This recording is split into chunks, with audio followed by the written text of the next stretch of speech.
नमस्कार दोस्तों, मैं पवन कुमार, लोकतांत्रिक राष्ट्रवादी पार्टी राष्ट्रीय प्रवक्ता। दोस्तों, गुजरात में अपराधियों के विरुद्ध बोलना भी अपराध है और ये मैं कोई टीका टिप्पणी नहीं कर रहा हूँ, राजकीय टिप्पणी नहीं कर रहा हूँ। ये मेरा व्यक्तिगत अनुभव है कि पिछले 10 सालों से मैं संघर्ष कर रहा हूँ, जिसमें पुलिस प्रशासन लगातार हर बार अपराधियों को बचाने का ही काम करता है। और जिन अपराधियों के विरुद्ध मैंने शिकायतें की थी वो शराब के अड्डे चलाते हैं, चोरी लूट करते हैं, पर पुलिस उनको व्यापारी बताकर हमेशा से बचाती आ रही है। और पुलिस का एक ही लक्ष्य है कि सिर्फ अपराधियों को बचाना है और शिकायतकर्ता को बदनाम करना है, जो आप गुजरात मॉडल पूरे भारत में देख रहे हैं। जैसा यूपी में हुआ था कि बहन के ऊपर अत्याचार हुए, उसके साथ अन्याय हुआ, बाद में उसके शव को जला दिया गया, मगर वहाँ की भी सरकार यही कह रही थी कि ऐसा नहीं हुआ। पर बाद में सीबीआई जांच में ये पाया गया कि सही में यह अपराध हुआ था और उन लोगों ने किया था। तो दोस्तों, यही गुजरात मॉडल है जो आपको समझना होगा। कई बार लोग राजकीय लोगों के स्टेटमेंट पर ये कह देते हैं कि ये पॉलिटिशियन है इसीलिए विरोध कर रहा है। नहीं भैया, इतना शौक़ नहीं है हमें और ना इतना समय है हमारे पास। पर दोस्तों, जो सच होता है उसको बोलने की क्षमता रखनी चाहिए। और हम आज़ाद भारत के नागरिक हैं और आज़ाद भारत के अंदर लोकतंत्र है अगर, तो हमें बोलने की आज़ादी है। पर दोस्तों, आज मैं आपसे एक बहुत बड़ी बात करने के लिए बैठा हूँ। दोस्तों, सोशल मीडिया पर आजकल सभी सक्रिय हैं, मैं भी सक्रिय हूँ। और फेसबुक हुआ, व्हाट्सएप हुआ, ट्विटर हुआ, उसका सभी उपयोग करते होंगे। जो भी लोग मोबाइल यूज़र हैं, जिसके पास एंड्रॉयड फ़ोन है, लगभग वो सारे व्यक्ति उसको यूज़ करते होंगे। पर दोस्तों, आज देश हित में कुछ बोलना भी पाप है,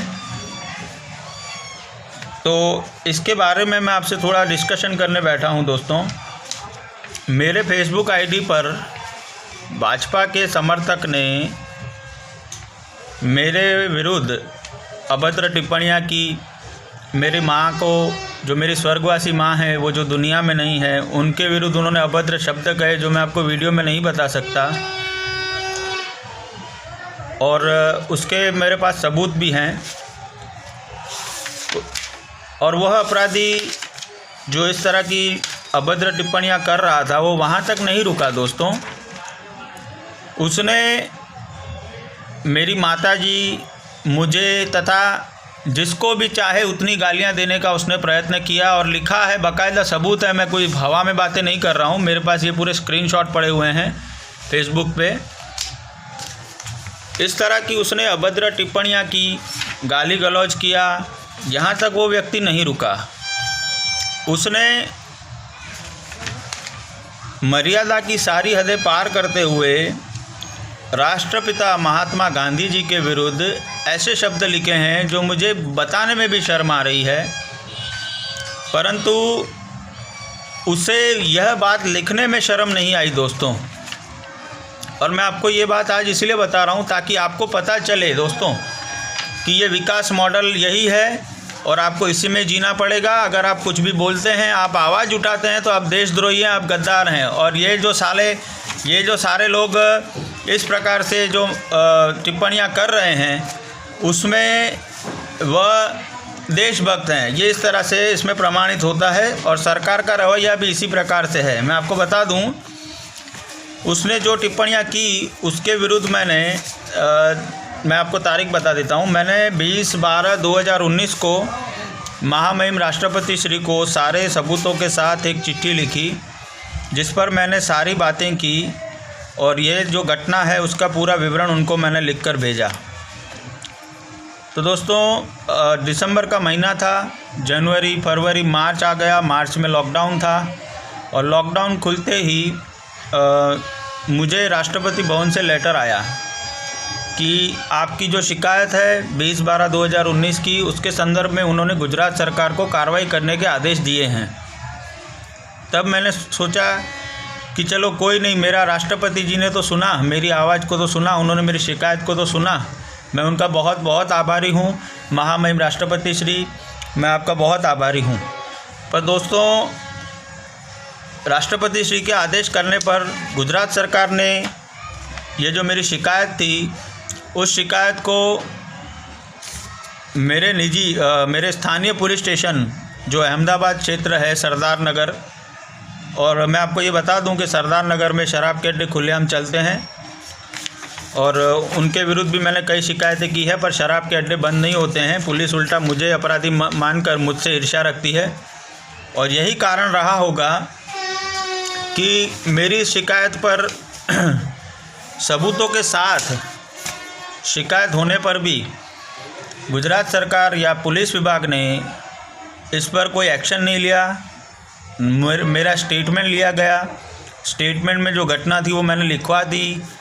अब उसके बाद क्या होता है कि मैं जहाँ तक जानता हूँ कि कानूनी रूप से अगर सबूत हैं और बाकायदा उसके सबूत हैं मेरे पास, तो इस पर FIR लिखना बनता है, कानूनी रूप से ये है। पर यहाँ का कानून अलग है। यहाँ पर मुझे पहले स्टेटमेंट लिखवाया गया, फिर मुझे कल मेरे पास 12 जनवरी 2020 शाम के समय फ़ोन आया स्थानिक पुलिस स्टेशन से कि भाई कल हमने अपराधी को यहाँ पर बुलाया है, जो आरोपी है, जिस पर आपने आरोप लगाया है, वो उसको हमने यहाँ पर बुलाया है। तो मुझे ये बात समझ में नहीं आई कि जब मैंने एविडेंस दिए, और दोस्तों मैं आपको एक और बात बता दूं, इसके पहले भी शिकायत मैंने गुजरात के ही साइबर क्राइम ब्रांच में भी दी थी, पर उन्होंने अपराधी को पता नहीं अब ढूंढा कि नहीं ढूंढा। उन्होंने कहा कि ये आदमी हमें मिल नहीं रहा है।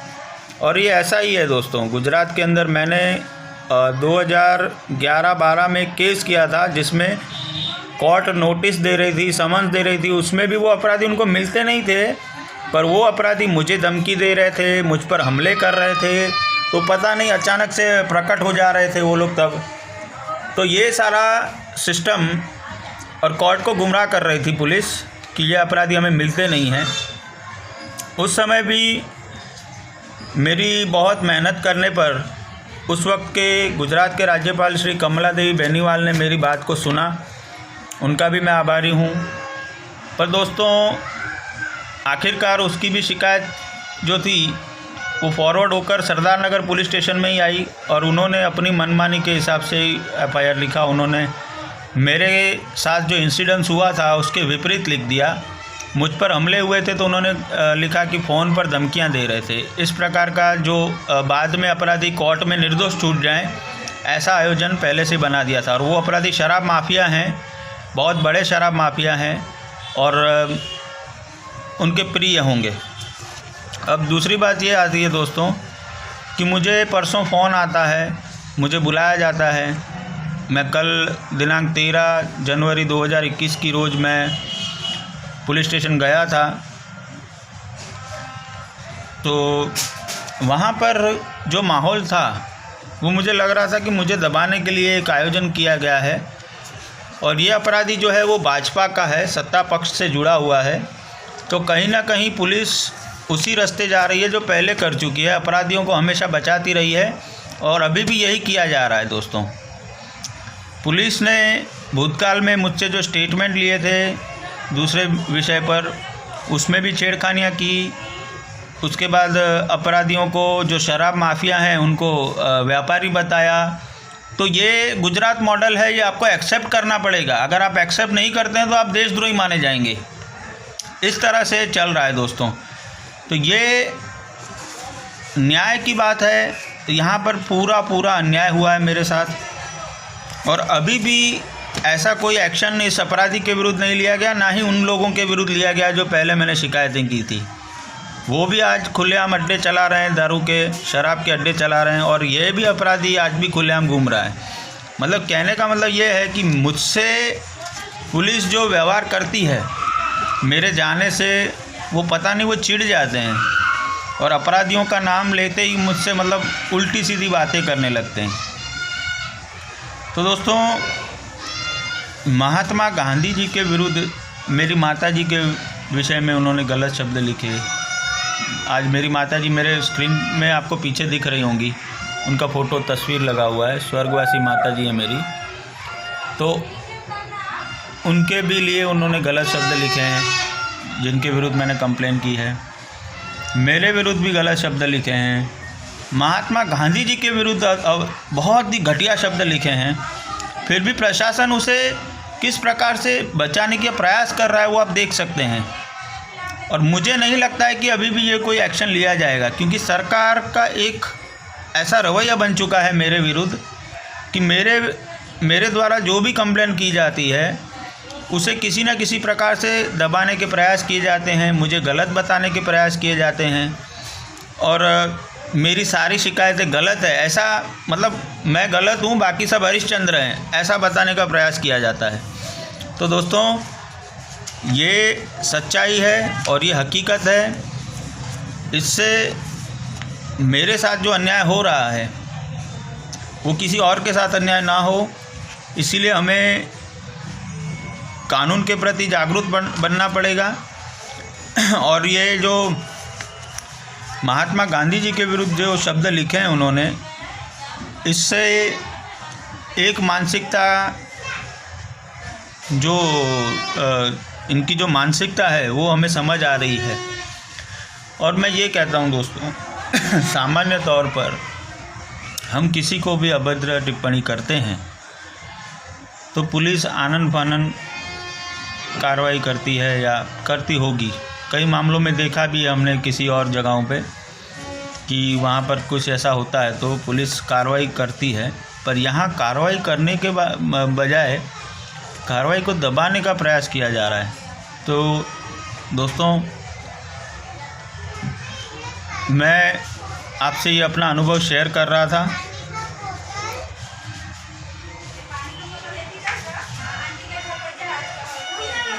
अब आप सोचिए, मेरे साथ तो जो हो रहा है वो तो हो चुका है, भगवान ना करे किसी और के साथ ये हो।